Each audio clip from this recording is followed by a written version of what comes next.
So, the Touchwood.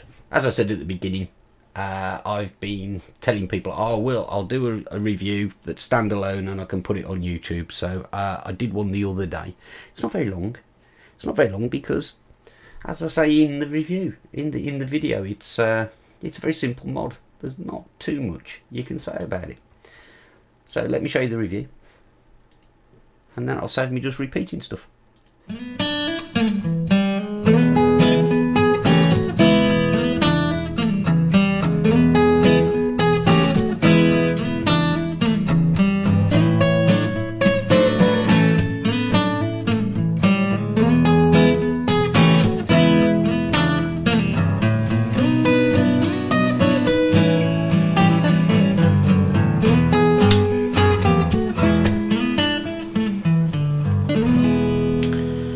When I attended UK Vape Fest about 3 weeks ago, I was really taken with a mod called the Touchwood.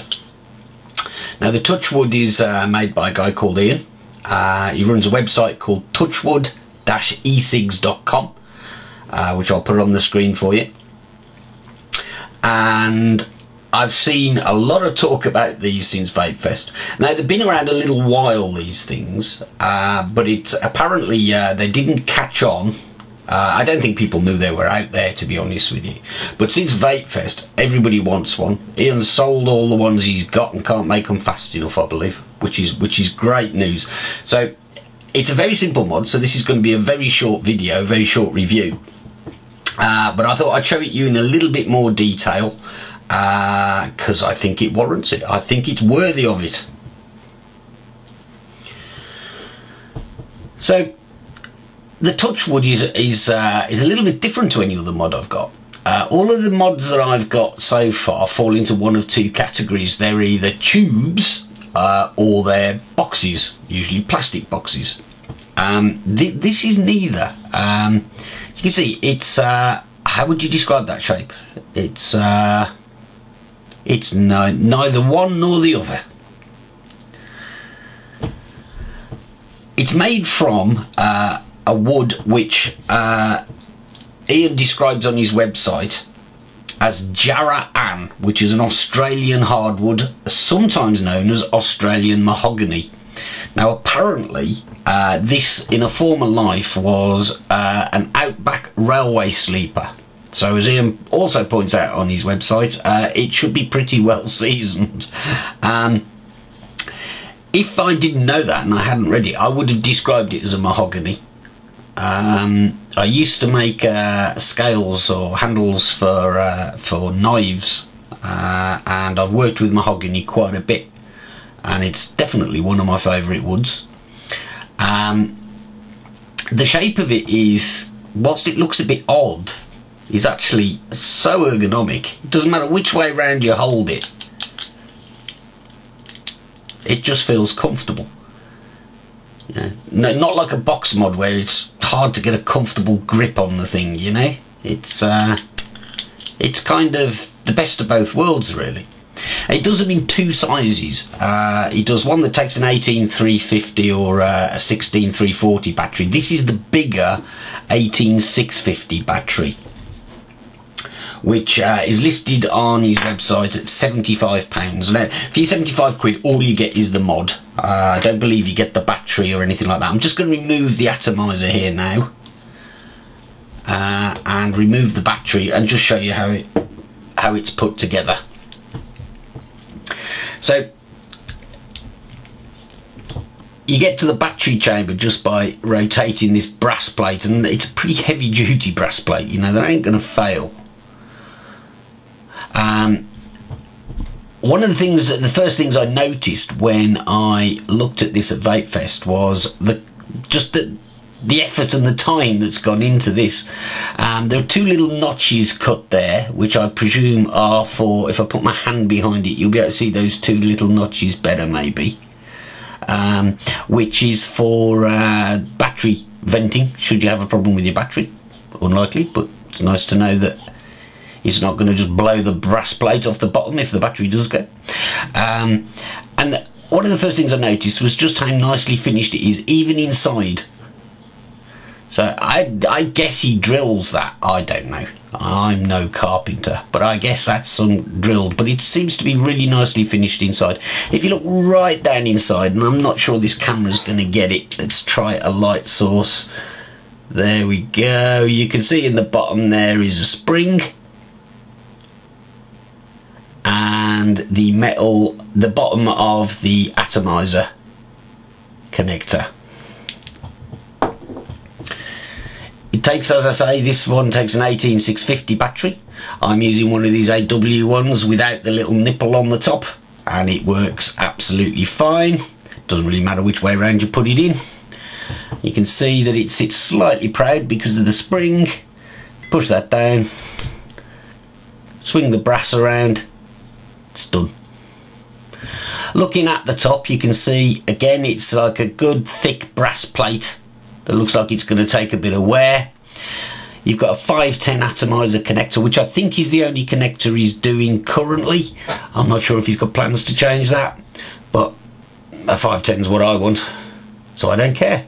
The button, right, okay, I did remove this screw here at one point to see what was inside, but the plate seems to be glued down, and I wasn't sort of brave enough to get a screwdriver and then pry it off in case I damaged something, so I just put the screw back in, and I've decided to leave it alone. I don't want to damage this because it's becoming one of my favourite mods. But the switch is just, it feels solid. The spring tension in there is really good,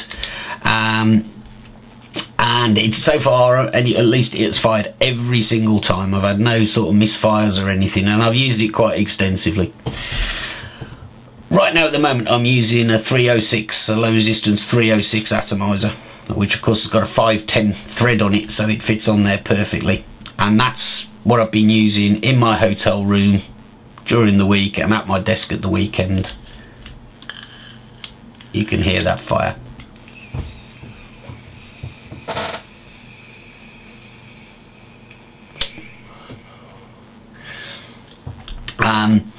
Okay, I can't credit the mod with the amount of vapour that's producing, and it's pointless me talking about throat hit and flavour and that kind of thing because the atomizer doesn't come with the kit or the battery. I said this would be a short video because there really isn't that much to say. This thing, it looks great, it functions without any hassle whatsoever. Ergonomically, I find it brilliant. I've been holding this in a variety of different ways, and it doesn't really matter. It's great. It really is good. So if you fancy one of these, like I say, there's an 18650 version which is quite big. The 18350 is about half the size.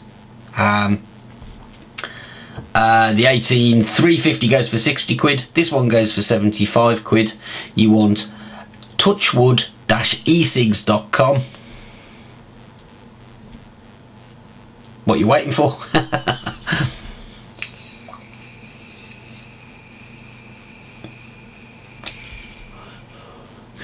Being messy, I've managed to get mine a bit sticky with e-juice because I've been dripping, and obviously a bit escapes every now and then. I'm going to try and clean it with Pledge. It's wood, isn't it? It should be okay. So I'm going to find some furniture polish and give it a clean, but not just yet.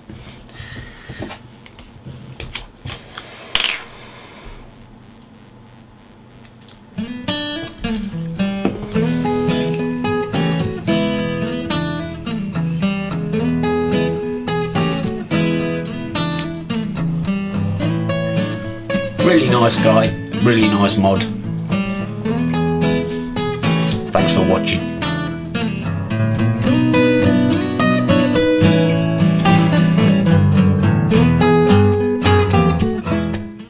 And there you have it. I just picked up on a couple of comments there in the chat, which I shall. The one thing I just did not know, and Gary Dibley has just informed me that the atomizer connection on this thing is sprung, so you can't crush it. And now he's pointed that out to me, you can actually see. aside, that it is sprung. What a good idea. The other question that I just saw on there is, will it take 510 cartos and such? And the answer is yes, it's just a 510 fitting. It's without the ATI, it's a battery box and a switch. Like all good mods. Nothing to go wrong. Nothing you can't fix with a screwdriver and a Leatherman. I did, actually. It wasn't pledge I took to it. Apparently we've converted to Tesco's furniture polish. But I did. Shortly after I shot that video. I've just got more juice over it. Duh. I went and I gave it a little polish. And it looks lovely. It's really brought the grain out. Really looks even better than it did before. Look at that. I don't know whether you can tell in that light. But this is a thing of quality. It's a thing of quality. And for those people saying it looks nice, it is nice. And it's mine. I got it at the Vape Fest price as well.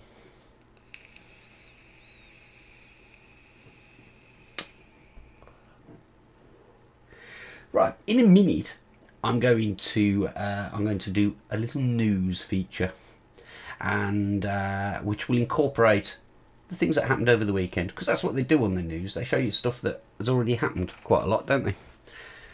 So I'm going to be no different. But before that, it's trailer time.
Hey up, are you alright? We'll be right there. Put a silly hat on. You're outside. That's a yes, I And good evening, one and all, here we are with tonight's VT Talk. And quite a few questions coming in already. Yes, going live in 3, 2, 1. Pardon me, please.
Now, at this point, right, I was going to go on with the show because I've also got a trailer for Tim. But when I was thinking, oh, what am I going to do tonight? I thought, there's no point in showing that because he'll have just been on. But as he's about to come on, I can't leave him out.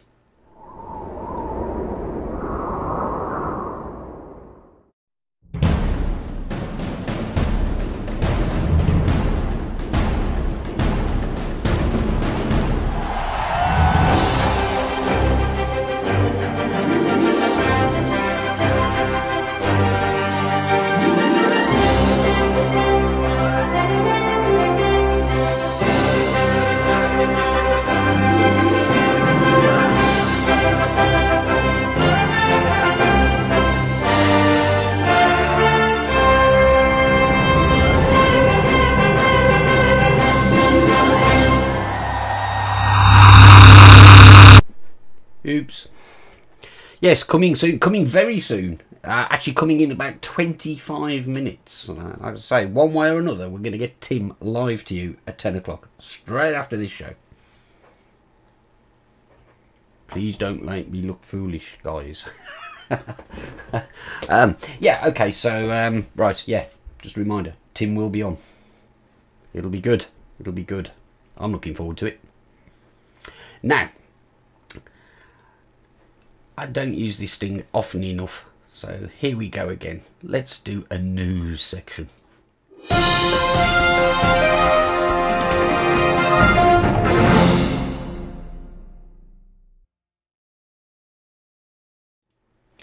should have some papers to shuffle or something, and some glasses to make me look intelligent. Right, news. Okay, on Friday night there was a meet-up.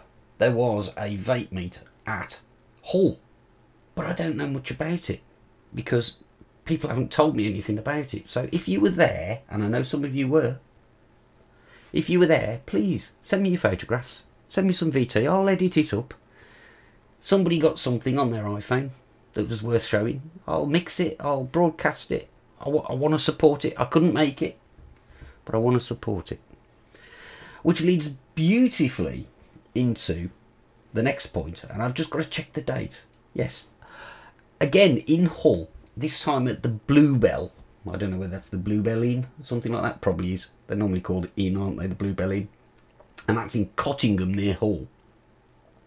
On Tuesday the 29th of November, Cam Vip are having their next sort of, I thought they were called Stay Inside night, but apparently it's a VIP night, is what it's now going to be called. So if I am sort of monitoring chat, if there is a formal title for these events, but this is basically the Campaign for Vaping in Pubs are organising a Stay Inside night on the 29th of November in Cottingham near Hull. So there you go. There's a bit of news. So, did I get that right? Yes. It is a Stay Inside VIP night. Brilliant. Did you notice how I covered all my bases there? But nobody can claim that they didn't know, because we said it every way it could have been said.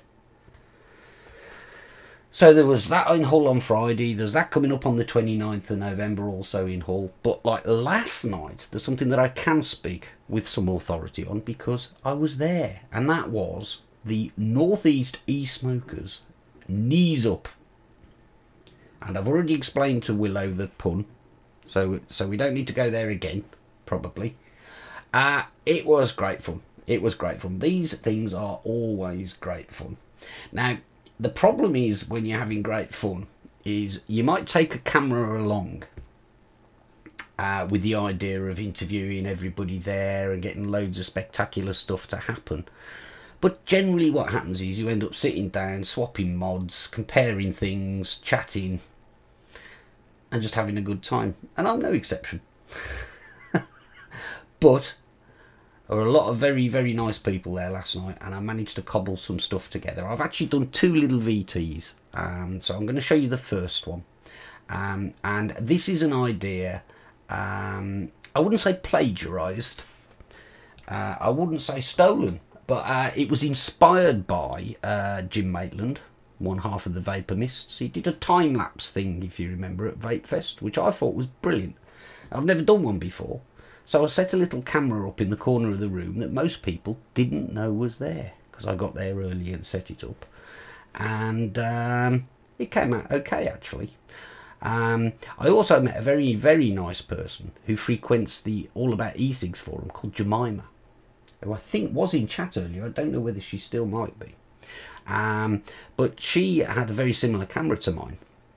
Not video camera, a DSLR. With a really big lens, and she let me have a play. So I took a few still photos, not many, just a few, but I've kind of spliced those into it as well. But this will all become obvious when you see it, so hopefully you'll enjoy this.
And there you go. So that was very short. I told you it was very short, but I thought that was kind of funny, actually. I kind of like that. I've never seen Cliffy move that fast before.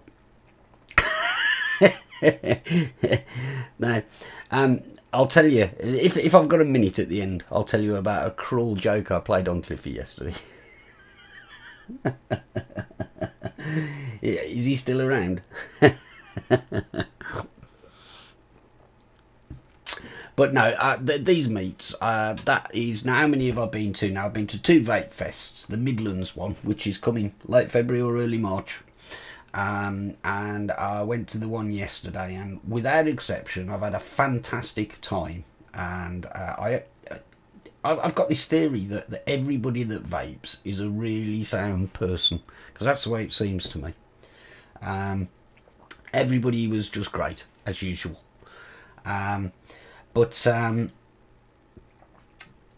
Yeah, it's difficult to know what to say. I mean, the only thing that surprised me is that more people can't get to them or organise more, because I know distance is an issue for a lot of people, you know.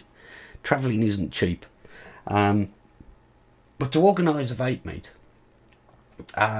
it doesn't involve a lot of money. And I believe we got the venue for free last night, just on the basis that people would buy food while they were there. I think, okay, I spent some money with Ben from UK Liquid, because he had stuff there. But beyond that, I think once I arrived at the place, I think I spent a tenner, and that included a decent tip, you know. So it's definitely, guys, you've got to organise these things, and people will come. I'm sure of it. But anyway, I did my usual trick of sort of filming a little sort of diary of the day, if you like. It's quite short. It's about 5 minutes long. So I'm gonna play that in, and then I'm gonna show you my new variable voltage mod. Yeah. I'm not making it up either. Saturday, the 12th of November. 2011, time about 1 o'clock, and in about half an hour I'm going to be setting out for a knees up.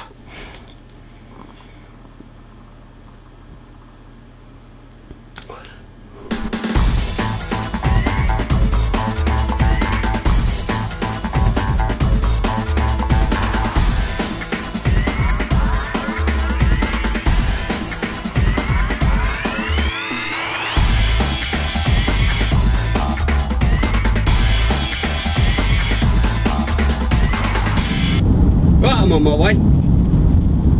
It's a fairly sunny day, occasional bit of cloud, but really quite a pleasant November's afternoon.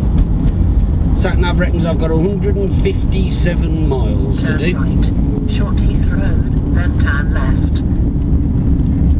And it reckons it'll take me 2¼ hours. Turn left, Measham Road, continue 1 mile. Let's see.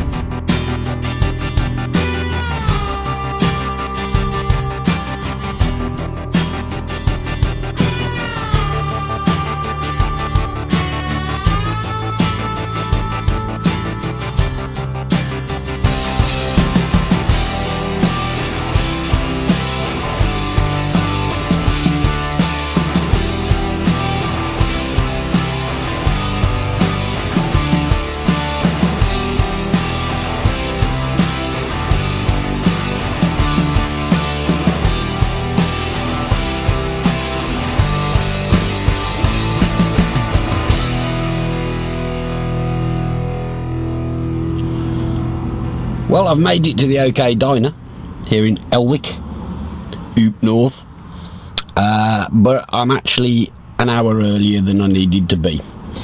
So I've just had a quick look and I can't see anybody I recognise.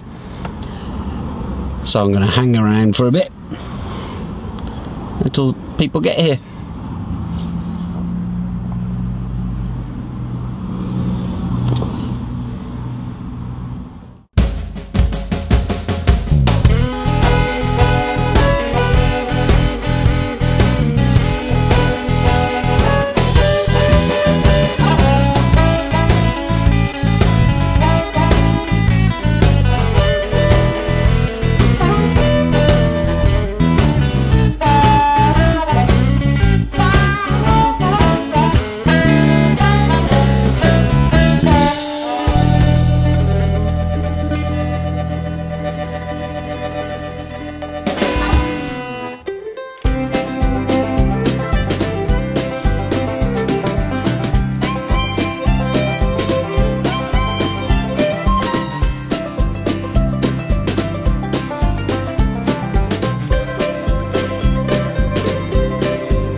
Well, they've chucked us out now, so thoroughly good night. Time to go home. Dun, dun, dun, dun, dun, dun.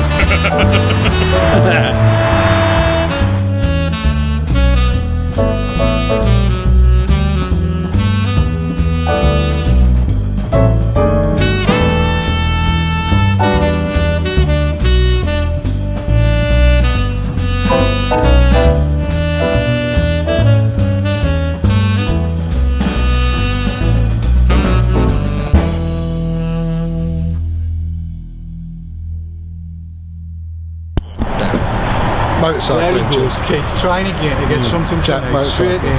That's it, you've lost it.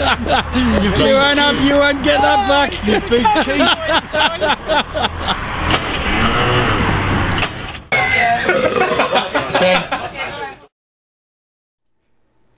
And there you go. There's a we did get a bit more footage, but we need to get permission from the people who run OK Diners before we broadcast the interview with staff and stuff like that. So hopefully we'll be able to bring you that in a future week. But I think that encapsulated the event rather well, actually. Yeah, I saw some comments there in chat that it looked a bit like a retro 50s US set, and it did a bit, but that's the point. That was the theme. Food was bloody great. It really was, you know. I mean, chili on a burger, just genius, you know. Genius, that is. Fantastic. And it was good. It was good. And the sort of eating and vaping race between Dave and Tim was that was good fun as well. They did look like they were suffering a bit afterwards. Yes, there was a hooker there, and it went really well. It went down very well, which I know was made by DJ, who was in the chat room there. Cracking job you did on that, mate. You really did. So. Yeah, I mean, like, if that doesn't appeal to you, don't organise a meet, don't go to meets. But deep down, I think that probably did appeal to you. Just the ability to mix with people, you know, because I don't know about you, I still don't know that many people that use these things. Most of the people I know that use these things are people that I introduced to them. So it's good, you know, it's people saying, have you tried this, have you tried that? It's great. It's great. So you really ought to. Anyway, one of the people there, the extremely young looking one, not me, the other extremely young looking one there was Ben. And Ben obviously runs UK E-Liquid. But you know this now, he's been on VTTV and he's featured in a couple of videos and what have you. And he hadn't come to sell anything, but we made him go and fetch whatever he got in the back of his car. And he showed us the new tank that he's doing. Is it called the Puff Daddy? I hope I got that right and that's not somebody else's name. But there was a tank there, and that seemed to go down quite well with a few people. I think you'll be seeing some of them in the near future. But also in the box there, he had only 3 left of... What do you reckon it is? Yes, it is indeed the lava tube. And there it is, look. So I thought, you know, I'm not going to do an extensive review on this because people have already been there. And I don't think there's that much I can add to it, actually. So, but I'll just show you the basic features of it for anybody who's got one on pre-order. Pre-order. I didn't even want one. And I've got one. I paid for it, mind. I paid for it. So, under duress, but I paid for it. No, it is what everybody expected it to be. It's a fairly simple sort of design, I guess. I think it is. I was reading a thread on UK Vapors earlier, and I think it was the thread that followed Scott Bonner's first impressions review. And people were saying, why do you always compare it to the Preveri? And I think the answer is quite simple. For a start, they are essentially do the same thing. I know the prices are different. I'm just setting this camera up, sorry. But there are other similarities as well, like the knurled caps. Now, obviously, this isn't made to the same quality as the Preveri, but it essentially does the same. It'd be so much better if you could see that camera. To show you there, the knurled caps on the bottom. I saw somebody commenting that it was very uncomfortable to hold. It was cutting into his hand. I'm not finding that because I'm holding it like that. And if I put it in the palm of my hand, it just doesn't seem that comfortable, to be honest. This is just a dual coil cartomizer that I happen to have in my bag. That's on top of it. It's fairly straightforward. If I can use it, I suppose most people could really. So I'll just go through the features that I've either been shown or figured out. It obviously takes, let's take that off, take the carto off the top. Shove it there so it doesn't roll of its own free will. And I'll start with the battery.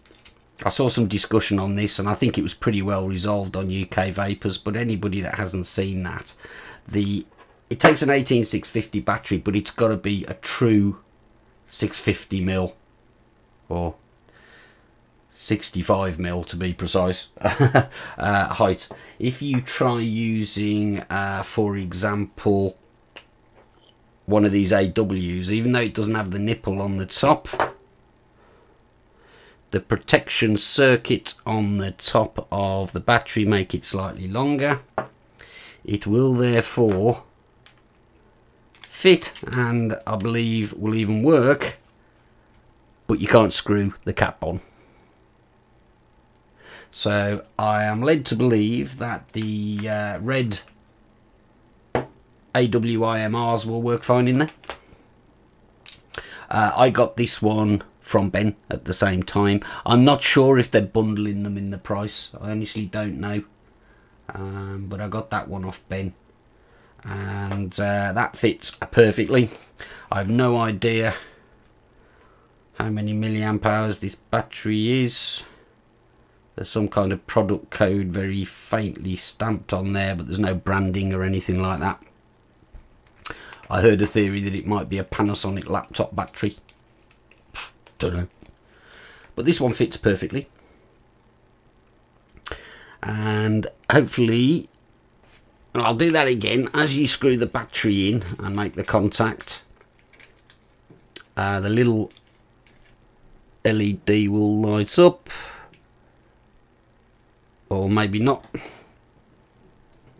So I'll press the button.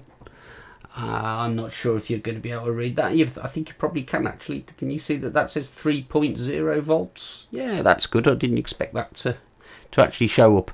There are 3 buttons, and the whole thing's black. So if I turn it like that, so the lights, there are 3 buttons. The top 2 buttons, the left one steps the voltage down, the right one steps the voltage up. So if I press this, you see the numbers? Not sure if you can, but I'm going to step that up to 4.2 volts.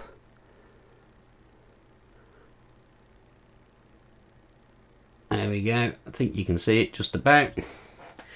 And there's a big button on the side which fires it. So I'll reattach the cartane.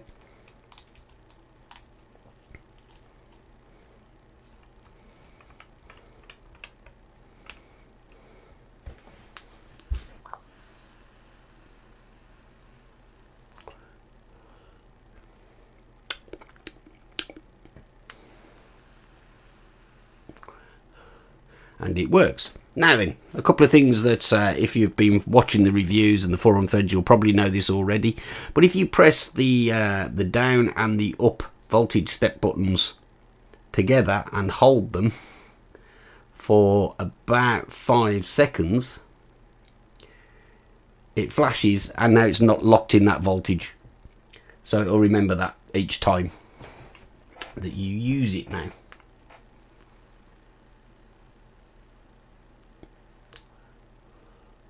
So that's good. Another thing that I found out about it, and Ben showed me this one, was that if you press the bottom button here, which is also the power on and off, you press and hold to turn the device off and back on again. And I'm doing this in a camera monitor, so apologies. I'm watching everything in reverse. But if you press that power on and off button 5 times, I think it was 2, 3, 4, 5, 6 that time. I don't think I pressed it hard enough. It'll tell you what voltage is left on the battery. 1, 2, 3, 4, 5, 6, 7 that time. That's telling me that the battery voltage is at 4 volts. So it doesn't seem to have all the fancy error messages that the Provari has, your E1s and all that kind of stuff, and thankfully not the E8 famous one.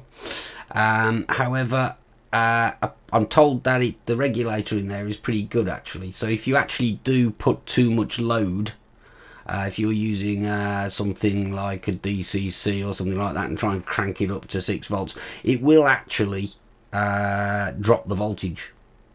So now I've not tested that because I have no desire to do it. But there's one thing, I just caught out the corner of my eye. What's the E8 error? That means you've got to send it back. I think there was a spate of them in the early days with the Provari. I haven't read about many of them lately, to be fair. So yes, stop pressing bloody buttons. Yeah, that's probably fair. Right. So yeah. There is one more thing though that I've not seen in any of the reviews, which quite surprised me actually. But I've made my own little discovery about this thing, and I think I'm the first to actually notice this. But what I found is, I mean, this is like I say, this is a 1.5 to 2 ohm, because they're all like sort of fairly vague dual coil cartomizer on there. But I found that if you step the voltage down. It's now locked, isn't it? Because of what I did earlier. I don't know how you unlock that. Maybe you do it in reverse. If this doesn't work, I'll take the battery out.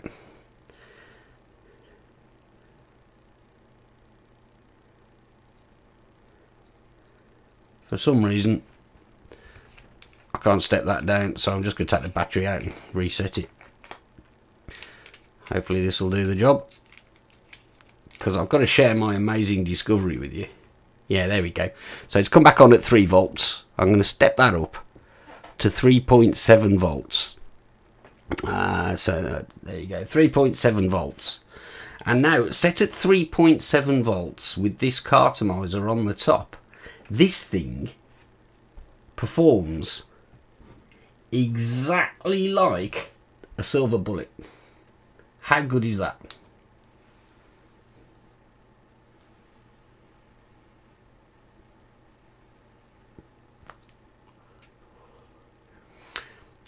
So that is my considered in-depth first impressions review of the lava tube.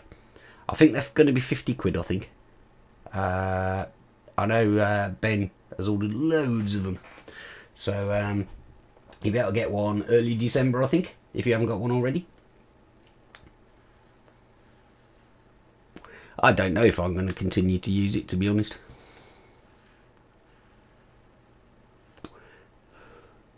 I really don't know. The cartomizer needs a refill. So before I burn it anymore, I'll put it down. And that brings me to the end of another Dave's Tackle Box. Thanks ever so much for watching, guys. I will see you next Sunday. Bye. Where's my credits? They're rolling.